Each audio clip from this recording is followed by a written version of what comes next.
Summarized in this, we don't really have an in-depth story, So we but have the set is focused around Oceania, a world in which pirates terrorize the sea, the Grand Emperor rules the land, and the tribes of the wild are caught in a crossfire, trying to protect their homeland. Sorry, I was having a little trouble reading there because it was off-screen.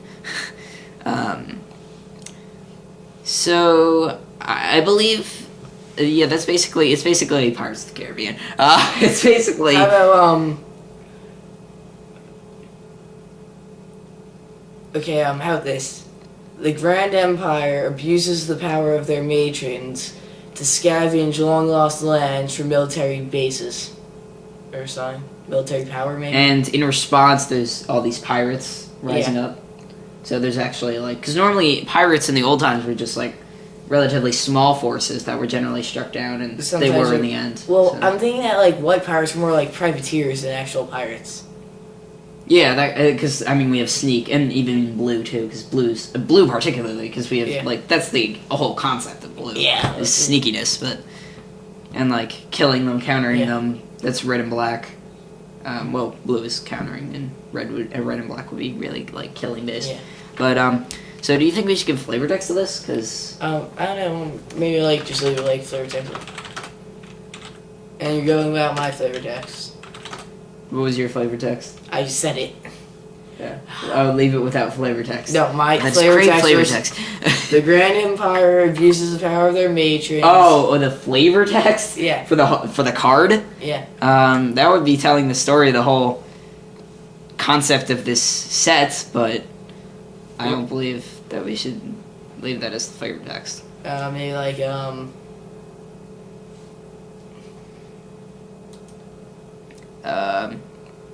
that's another card that we have to go to. That's gonna be fun. like, Yarg, I just destroyed that. Why is it back?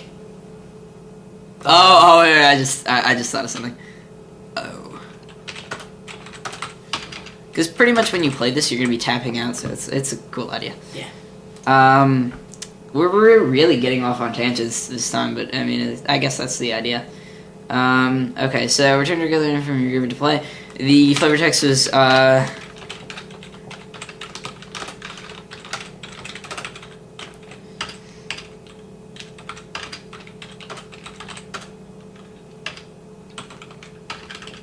this is pretty much going to be a goofy set. I didn't really want to establish this as a goofy set. So is the next set going to be ninjas? I wish. But, well, we already had Kamigawa for that. Yeah, they really haven't had that many pirate, like, they haven't had a pirate-based set, really. Do you think this might mean that they'll actually make that pirate versus ninja duel deck? We could hope so. That would be that'd be awesome. That would be awesome if they based it on this. Well, we're already getting ready for Dragons and the Jace versus Chandra. Yeah, Jace versus Chandra. That looks awesome. That's pretty good. Well, pretty epic. Yeah, I'm going Chandra.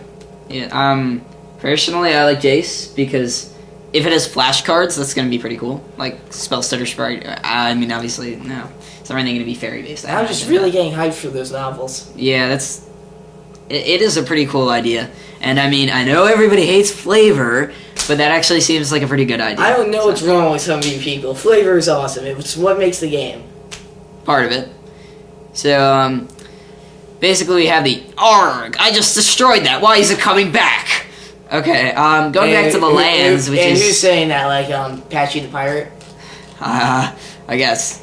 So we're getting SpongeBob out of the... SpongeBob is being risen from the depths! And as a zombie, I guess. And coming back and fighting all these things. Brains! So, basically what we had originally wanted this, set to be based... this podcast to be based around was... lands, artifacts, color 1, color 2, color 3, color 4, color 5, other things that we wanted to develop, other things that we wanted to develop, other things that we want to develop, and then it was like, that was it. It was like 10 weeks of podcasts, maybe.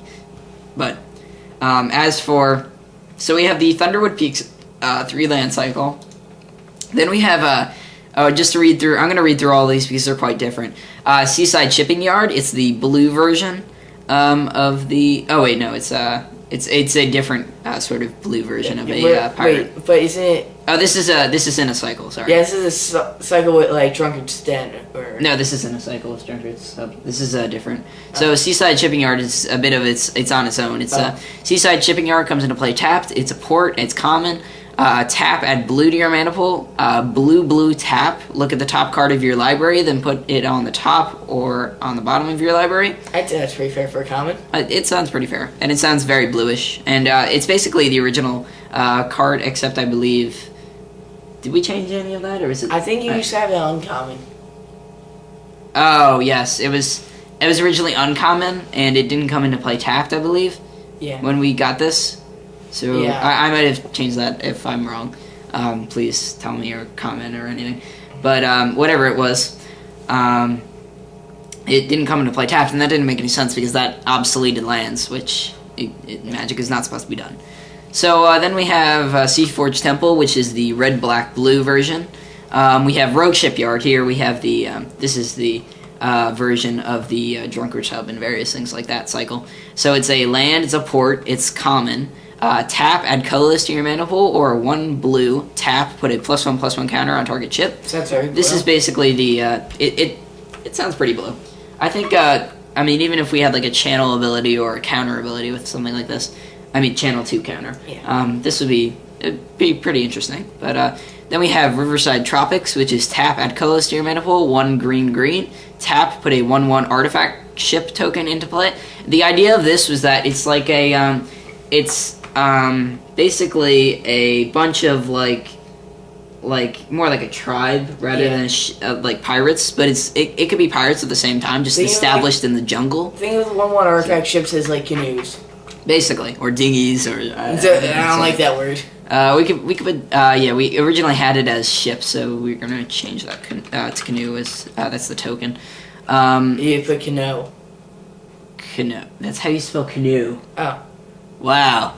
Anyway, okay. I feel stupid. The thing about this that I'm worried about is that you could combo this off with a lot of other lands to get something pretty scary, but at the same time you are paying 3 mana to get it. So, but the thing is about this: do we want to give it structure? The ship? Yes, because well, it's a 1/1 ship, so what structure? We can make it a 1/2 ship. No, I think it's good as is because a canoe wouldn't really have any structure to it.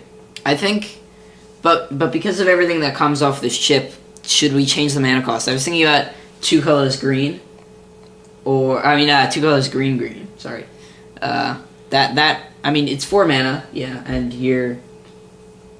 No, this makes the most sense because you have to wait till turn 4 to get it. Yeah, unless you're. I don't think there's any acceleration. There's no big acceleration here. And by turn 4, you're playing other cards. Yeah, so your opponent's and you can only do it once something. a turn, unless you have another Riverside Tropics. Or you untap it, or it's got to be. Yeah, I think that's pretty balanced. I don't know about the tapping to add colorless. I think we might want to make it comes into play tapped. And then taps for colorless. Wait, he's like it's clear that green, the green card, the green version will be the best. Other cards in the cycle. But it's clear that it's going to be the best because for the fact that it produces what you're powering up with all the other cards. I think maybe instead of that, we should just ump the mana cost of the artifact ships. Maybe should make it green because that would really get some crazy color problems going. Yeah. But at the same time, it's let's do that. That makes mana acceleration and mana changing everything up that would make everything pretty interesting. I don't know. I'm still unsure about this. Do it. Okay. Well, for now, I think that we should keep it the same. Because you already have the green. So if you're in sealed, obviously you're going to be playing 2 to 3 colors. In draft, you're going to be playing most likely 2 colors. So to have the green, I don't believe that we need to change that because green is clear that you need some mana venting, but you don't need an extreme amount.